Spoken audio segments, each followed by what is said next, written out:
दोस्तों नमस्कार, मेरा नाम प्रशांत है और आप देखना शुरू कर चुके हैं आपका अपना खुद का चैनल खुद रंग।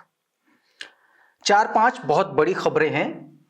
एक तो अशोक सिद्धार्थ, नितिन सिंह, आकाश आनंद और रामजी गौतम से जुड़ी हुई एक बड़ी खबर है।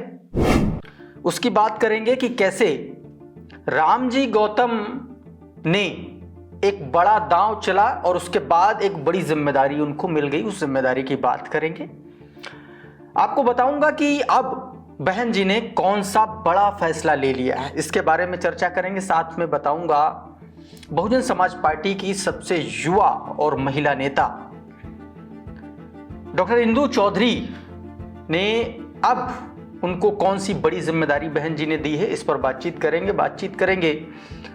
महाराष्ट्र से लेकर के आंध्र प्रदेश और आंध्र प्रदेश से लेकर के झारखंड तक बहुजन समाज पार्टी ने संगठन में क्या बड़ा बदलाव किया और साथ में दिल्ली की भी बात करेंगे कि दिल्ली में कौन सा बड़ा बदलाव मायावती जी ने कर दिया। और साथ में बात करेंगे अशोक सिद्धार्थ पर लगे एक बहुत गंभीर आरोप की, एक ऐसे आरोप की जिसका बाकायदा फोटो जारी किया गया, तस्वीर जारी की गई है, पुरानी तस्वीर है और उस तस्वीर को जारी करते हुए आरोप लगाया गया कि टिकट के बदले अशोक सिद्धार्थ ने पैसे मांगे, पैसे ऐंठे।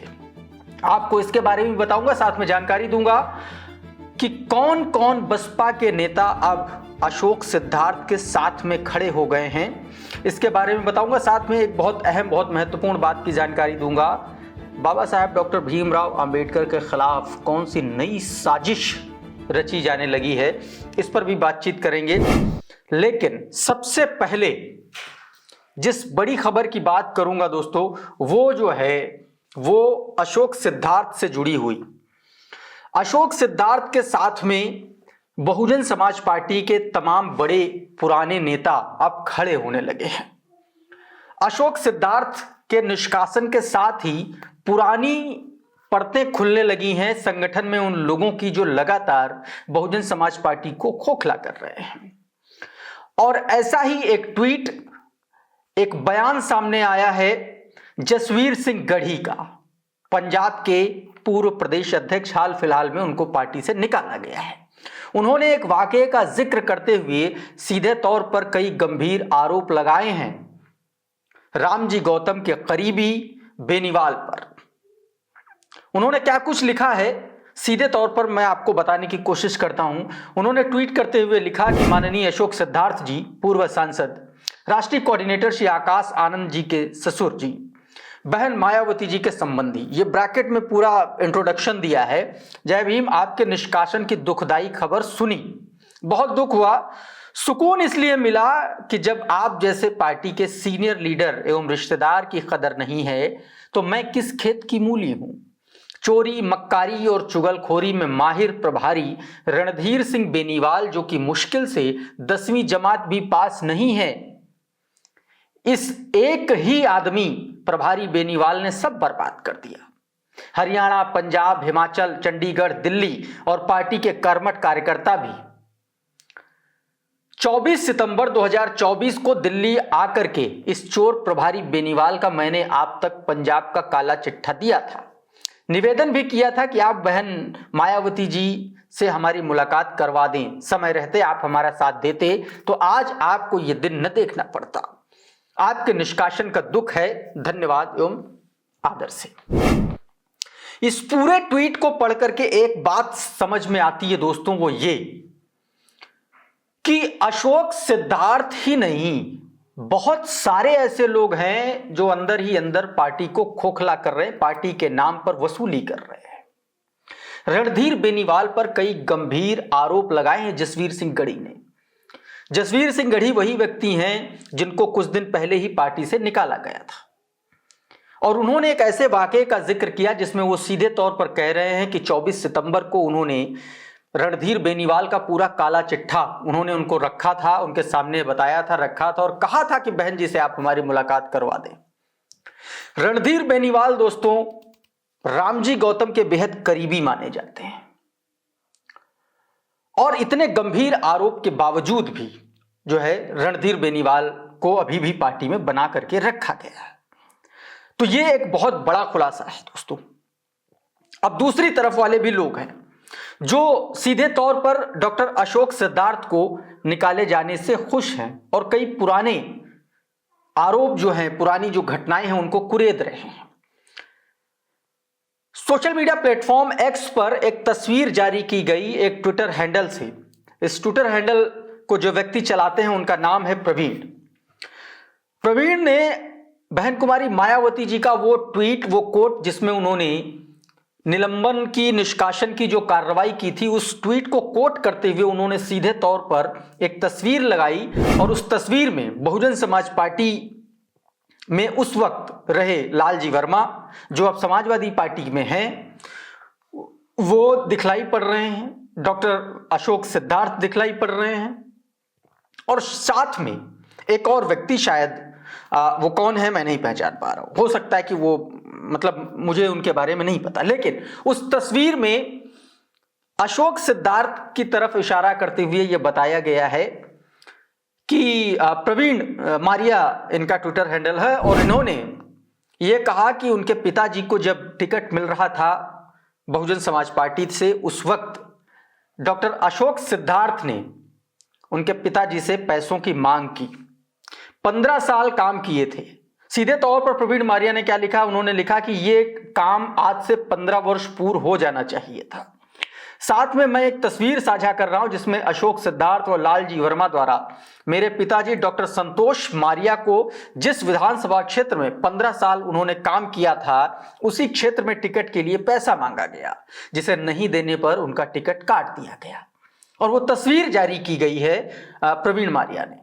उनका दावा है कि उनके पिता डॉक्टर संतोष मारिया लगातार उस विधानसभा क्षेत्र में काम कर रहे थे और उनसे पैसा मांगा गया। ट्वीट आपकी स्क्रीन पर है, आप आराम से देख सकते हैं। तो दोस्तों, इस तरीके के गंभीर आरोप प्रत्यारोप सबूतों के साथ, तस्वीरों के साथ अब उन पर भी खुलासे हो रहे हैं लगातार। दूसरी तरफ दोस्तों, बहन कुमारी मायावती जी ने जब से अशोक सिद्धार्थ और नितिन सिंह पर कार्रवाई की है, जो बड़े चेहरे, जो चर्चित चेहरे हैं, उनका तो पता चल रहा है। इसके अलावा कई और पदाधिकारियों पर बड़े और कड़े एक्शन लिए हैं बहन कुमारी मायावती जी ने। मैं आपको बता दूं कि जिस दिन डॉक्टर अशोक सिद्धार्थ और नितिन सिंह पर कार्रवाई हुई थी, उसी दिन महाराष्ट्र के पूर्व प्रदेश अध्यक्ष और जो बड़े नेता, senior leader Bahujan Samaj party के संदीप ताजने, उनको भी पार्टी से बाहर निकाल दिया गया है और उनकी जगह पर साथ में प्रदेश अध्यक्ष को तो पार्टी से बाहर निकाल ही दिया गया और साथ में महाराष्ट्र का प्रभारी भी बदल दिया गया। महाराष्ट्र में अब बहन जी के बेहद करीबी बहुजन समाज पार्टी के पूर्व सांसद राजा राम पाल को महाराष्ट्र का प्रभारी बना दिया गया है। तो यह महाराष्ट्र से भी एक बहुत बड़ा अपडेट है बहुजन समाज पार्टी से जुड़ा हुआ। आप सभी को पता है कि हाल फिलहाल में ही महाराष्ट्र में विधानसभा के चुनाव हुए। बहुजन समाज पार्टी अकेले चुनाव लड़ी थी और बहुत बेहद निराशाजनक प्रदर्शन बहुजन समाज पार्टी का वहां रहा था। शुरुआत में गठबंधन की चर्चाएं हुई थी, गठबंधन को लेकर के बातचीत शुरू हुई थी, ऐसा सोर्सेस कहते हैं, लेकिन फिर बाद में अकेले ही चुनाव लड़ा बहुजन समाज पार्टी ने, जिसका खामियाजा बहुत बुरा हुआ और अब उस पर भी बड़ा एक्शन हुआ। बड़े सीनियर लीडर को पार्टी से बाहर करके प्रभारी भी बदला गया। राजा रामपाल अब महाराष्ट्र के मुख्य प्रभारी होंगे। इसके अलावा दोस्तों, आंध्र प्रदेश में भी वहां की भी कार्यकारिणी बदल दी गई है।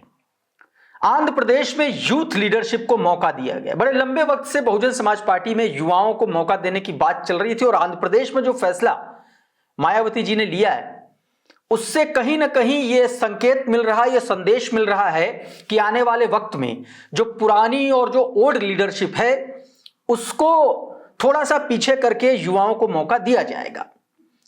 आंध्र प्रदेश में बंदेला गौतम कुमार को नया प्रदेश अध्यक्ष बनाया गया। बेहद ऊर्जावान है, पार्टी और संगठन के प्रति बेहद समर्पित है और युवा है, यूथ है, इसलिए भी एक बड़ी जिम्मेदारी होगी। दूसरी बड़ी जिम्मेदारी बहुजन समाज पार्टी की तरफ से उत्तर प्रदेश में सौंपी गई। आजमगढ़ की रहने वाली डॉक्टर इंदु चौधरी को एक बड़ी महत्वपूर्ण और बहुत अहम जिम्मेदारी दी गई। इंदु चौधरी अब से आजमगढ़ मंडल की मुख्य मंडल प्रभारी होंगी। अभी तक वो मुख्य मंडल प्रभारी नहीं थी, अब इंदु चौधरी आजमगढ़ मंडल की मुख्य प्रभारी होंगी। यानी कि युवाओं और महिलाओं का एक कॉम्बिनेशन बनाने की कोशिश बहुजन समाज पार्टी कर रही है। और दूसरी तरफ जो मठाधीश थे बहुजन समाज पार्टी में या अभी भी हैं, उन पर उनको एक संदेश देने की कोशिश की गई है, उनको एक मैसेज देने की कोशिश की गई है कि काम करिए, नहीं तो पार्टी से बाहर रहिए। और अशोक सिद्धार्थ एक जीता जागता उदाहरण है इस बात का। तो ये एक बड़ा एक्शन हुआ है। वहीं दूसरी तरफ दिल्ली, हाल फिलहाल में दिल्ली में विधानसभा चुनाव हुए, मात्र 55 हजार वोट बहुजन समाज पार्टी को मिला। 69 सीटों पर बसपा चुनाव लड़ी। ऐसे में निराशाजनक हार, निराशाजनक प्रदर्शन के बाद मायावती जी ने दिल्ली की जो 5 जोन में जिस दिल्ली को बांटा था चुनाव से पहले, वो सारी जोन की जो कार्यकारिणी थी सब कुछ जो है भंग कर दिया गया है। वो तो किया ही किया गया, लेकिन अब जिम्मेदारी जो दिल्ली की है, जो अभी तक नितिन सिंह जिम्मेदारी संभाल रहे थे, अब उसकी जिम्मेदारी एक बार फिर से रामजी गौतम को मिल गई है। आपको याद होगा कि आकाश आनंद को जब दिल्ली का प्रभार मिला था, उससे पहले रामजी गौतम के पास दिल्ली का प्रभार था और वो प्रभार लेकर के आकाश को प्रभार सौंपा गया। फिर आकाश के करीबी नितिन सिंह देखने लगे और उसके बाद फिर से वो प्रभार रामजी गौतम के पास चला गया। गुटबाजी की पूरी क्रोनोलॉजी आप समझिए कि आकाश से दिल्ली का प्रभार लेना, नितिन सिंह जो करीबी हैं आकाश से, उनसे लेना और फिर रामजी गौतम के पास पहुंच जाना, और आकाश के करीबी डॉक्टर अशोक सिद्धार्थ पर एक्शन हो जाना, वो भी मायावती जी से मुलाकात के फौरन एक दिन बाद, जब दक्षिण के नेताओं के साथ रामजी गौतम मिले जाकर के। यह सारा एक्शन हुआ और एक ही दिन बाद, 2 दिन बाद दिल्ली का प्रभारी रामजी गौतम को घोषित कर दिया गया। तो ये अपने आप में कई संदेश, कई संकेत दे रहा है कि गुटबाजी में कौन हारा और कौन जीता। लेकिन नुकसान किसका हुआ, यह भविष्य के गर्त में है, यह आने वाला वक्त बताएगा और यह आने वाले वक्त में पार्टी का परफॉर्मेंस भी बताएगा। खैर, तो दिल्ली में बड़ा बदलाव हुआ है। जो दिल्ली के प्रदेश अध्यक्ष हैं लक्ष्मण सिंह, उनको नहीं बदला गया, उन पर कोई आंच नहीं आई है। रामजी गौतम फिर से प्रभारी बन गए। जो पहले 5 जोन में दिल्ली को बांटा गया था, अब फिर अपनी पूर्ववत स्थिति में दिल्ली में बसपा आ गई। अब सिर्फ 4 जोन में लोग काम करेंगे। इसके अलावा जितनी भी कमेटियां थी, प्रदेश अध्यक्ष और इन सब को छोड़ करके जोन वाली, वो सारी कमेटियां भंग कर दी गई हैं। जिले की जो कमेटियां और जो विधानसभाओं की कमेटियां हैं, फिलहाल अभी पूर्ववत रहेंगी, लेकिन सोर्सेस ये कह रहे हैं कि आने वाले वक्त में इन कमेटियों में भी बड़ा बदलाव होगा। इसके अलावा हमने आपको बताया कि हर जिले में, दिल्ली में जो भी जितने भी जिले हैं, हर जिले में हर एक जिले का प्रभारी रहेगा और हर जिले की हर विधानसभा में जिले का एक प्रभारी रहेगा। यानी कि दिल्ली की सभी 70 विधानसभा सीटों में, जिस जिले में जितनी विधानसभा सीटें आ रही हैं, उन सीटों पर उस जिले का एक प्रभारी होगा। मतलब कि उसकी पूरी मॉनिटरिंग, उसकी पूरी रिपोर्टिंग जो होगा वो विधानसभा प्रभारी मुख्य जिला प्रभारी को देगा। तो ये एक बड़ा बदलाव दिल्ली प्रदेश के भीतर हुआ है दोस्तों। इसके अलावा एक बड़ी घटना सामने आई बाबा साहेब डॉक्टर भीमराव अंबेडकर को लेकर के, उन पर की गई अभद्र टिप्पणी को लेकर के। एक शख्स जिसका नाम यथार्थ सिंह बताया जा रहा है, वो लखनऊ की BBAO यूनिवर्सिटी में LLB का छात्र है और उसने बाबा साहेब डॉक्टर भीमराव अंबेडकर के खिलाफ बेहद अपमानजनक, बेहद अमर्यादित और बेहद अभद्र टिप्पणी की है।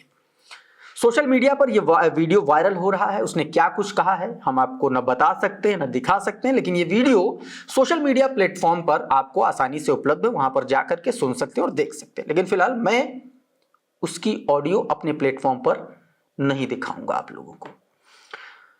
हालांकि ये जब मामला उठा, इसको ऊपर के लगातार लोग ट्वीट करते रहे, संज्ञान में लेकर के आए उत्तर प्रदेश पुलिस के। उसके बाद छात्र जो था यथार्थ सिंह, उस पर एक्शन हुआ और एक्शन यह हुआ कि उस पर एफआईआर दर्ज हो गई और उसको कॉलेज से निलंबित कर दिया गया। तो ये एक 4-5 ऐसी बड़ी खबरें थी, मुझे लगा जिसकी जानकारी आपको देनी चाहिए। आपको क्या लगता है इस पूरी कंट्रोवर्सी में जो डॉक्टर अशोक सिद्धार्थ और रामजी गौतम को लेकर के चल रही है, उस पर आप क्या सोचते हैं? बहुजन समाज पार्टी का भविष्य आप इस कंट्रोवर्सी के बीच में कैसे देखते हैं? इसके बारे में आप मुझे जरूर लिखिए।